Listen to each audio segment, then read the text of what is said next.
এরপরে আমরা আলোচনা করব তিনটা গুরুত্বপূর্ণ সূত্র, যেগুলা সূত্র আমরা না জানলে সামনের যে অঙ্কগুলো আমরা করব, এখানে গুরুত্বপূর্ণ আমরা অঙ্কগুলো করব যারা এসএসসি এবং দাখিল পরীক্ষাতে 2026-এর জন্য খুবই খুবই গুরুত্বপূর্ণ এই অঙ্কগুলো আমরা করব। এই অঙ্কগুলো করার ক্ষেত্রে এই সূত্রগুলো খুবই গুরুত্বপূর্ণ। যদি সূত্রগুলো সম্পর্কে আমরা না জানি তাহলে আমরা এর কাজ সম্পর্কে জানবো না। আমরা কয়েকটা সূত্র জানি, একটা হচ্ছে sine square theta plus cos square theta. আমরা এখন আর ওই যে কিভাবে প্রমাণ করব এগুলো জানা দরকার নেই। আমার হচ্ছে এখন মেন ফোকাস থাকবে হচ্ছে আমার ভালো একটা রেজাল্ট নিয়ে আসতে হবে। তাহলে এখানে আমার যে শর্টকাটে যেগুলো করা যায়, যেমন sign square plus cos square equal to 1, এটা হচ্ছে মেন সূত্র। এখন কিভাবে প্রমাণ হচ্ছে এটা তো আমার জানার প্রয়োজন নেই এখন। আর আছে আরেকটা সূত্র হচ্ছে cosec square theta minus cot square theta equal 1। এছাড়া আরেকটা সূত্র হচ্ছে sec square theta minus tan square theta equal 1। এই তিনটা সূত্র তুমি যদি মুখস্থ করো এবং তুমি যদি ক্যালকুলেশন জানো, তাহলে এই তিনটা সূত্র দিয়া অনেকগুলো সূত্র বের করা যায়। ওইগুলো তোমার না জানলেও সমস্যা নেই, তুমি বের করে নিতে পারবা। আর যদি তোমার মনে হয় যে কেন আসছে, কিভাবে আসছে, তাহলে আমি একটু করে দেখাই। দেখো, আমি যদি এখান থেকে সাইন স্কয়ারটার দিকে রাখি দিই, তাহলে আমি এই সাইন স্কয়ার থিটা সমান কি লিখতে পারি, এখানে প্লাস আছে কস স্কয়ারটা, আমি কস স্কয়ারটা ওই পাশে নিয়ে যাব। তাহলে এই পাশে যে আসছিল 1, এখানে প্লাস ছিল, প্লাসটা এই পাশে আসছে, তাহলে প্লাসটা হয়ে গেছে মাইনাস কস স্কয়ার। তাহলে এটা একটা সূত্র। আমি সাইন স্কয়ারের পরিবর্তে লিখতে পারি 1 মাইনাস কস স্কয়ার, এবং 1 মাইনাস কস স্কয়ারের পরিবর্তে আমি লিখতে পারি সাইন স্কয়ার।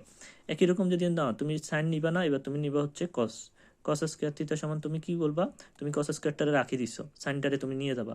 তাহলে সাইনের সামনে মনে মনে প্লাস আছে, এই প্লাসটা ওই পাশে চলে গেলে কি হবে, মাইনাস। তাহলে 1 মাইনাস সাইন স্কয়ার থিটা, এটা একটা সূত্র। আবার এখান থেকে তুমি আর একটা সূত্র বের করতে পারো।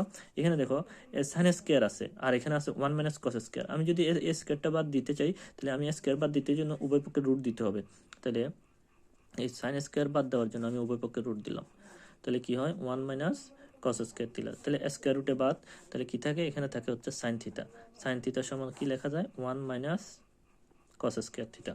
এটা একটা সূত্র। আবার এখান থেকে একটা সূত্র বের করা যায়, যদি কস স্কয়ার সমান থাকে 1 মাইনাস সাইন স্কয়ার থিটা, আমি স্কয়ার বাদ দেওয়ার জন্য রুট ব্যবহার করলাম, স্কয়ার রুটে বাদ, সুতরাং এখানে লেখা যায় কস সমান হচ্ছে 1 মাইনাস সাইন স্কয়ার থিটা। তাহলে এটা একটা সূত্র, এটা একটা সূত্র, এটা একটা সূত্র, এটা একটা সূত্র।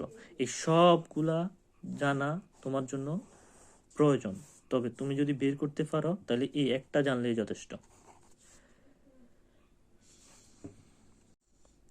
এখানে আরেকটা সূত্র হচ্ছে cosec square minus cot square equal 1। এখানে আমি সেমভাবে আমি কাজ করতে পারি। কোসেক স্কয়ারটার আমি এখানে এই পাশে রাখি দিলাম, আর এই কট স্কয়ারটার ওই পাশে নিয়ে যাব।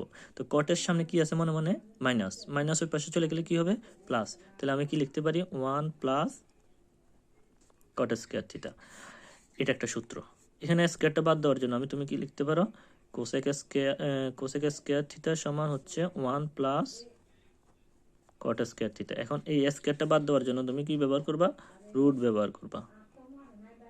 তো স্কয়ার রুটে বাদ, কোসেক থিটা সমান root 1 plus cot square theta. তাহলে এটা একটা সূত্র। এছাড়া তুমি লিখতে পারো কট স্কয়ারটারে, এটা খুবই ইম্পর্ট্যান্ট। এটা আসলে অনেকে বুঝে না, যারা বুঝে না, কাজ জানে না, যে প্লাস মাইনাসের ক্যালকুলেশন করতে পারে না, তারা আসলে এটা একটু মুখস্থ করে নিতে হবে। এখানে আমি কট স্কয়ারটারে রেখে দিলাম, তার মানে এখানে মাইনাস, আর এখানে থাকে হচ্ছে 1 মাইনাস কোসেক স্কয়ার থিটা।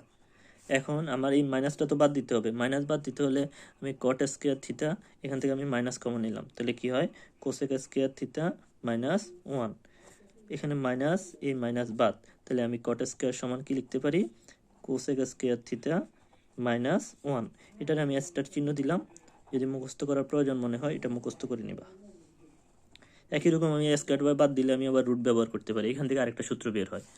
এখানে যদি আমি আলোচনা করি সেক স্কয়ার সমান, তাহলে আমি সেক স্কয়ার সমান পরিবর্তে কি লিখতে পারি, সেক স্কয়ার থিটা সমান 1 প্লাস টেন স্কয়ার থিটা। একই রকম রুটের পরিবর্তে আমি লিখতে পারি সেক থিটা সমান root 1 plus tan square theta. এখানে ওই সূত্রের মতনই টেন স্কয়ারের পরিবর্তে আমি লিখবো সেক স্কয়ার থিটা মাইনাস 1। এটাও স্টার চিহ্ন দিলাম, যাদের না বোঝার সমস্যা আছে তাহলে তারা একটু এগুলা প্রতি খেয়াল রাখতে হবে। এখানে সবগুলা দেখো, এখানে sine square plus cos square equal 1, এখানে cosec square minus cot square equal 1, এখানে sec square minus 10 square equal 1। এই তিনটা পারলে বাকিগুলো বের করতে পারবা।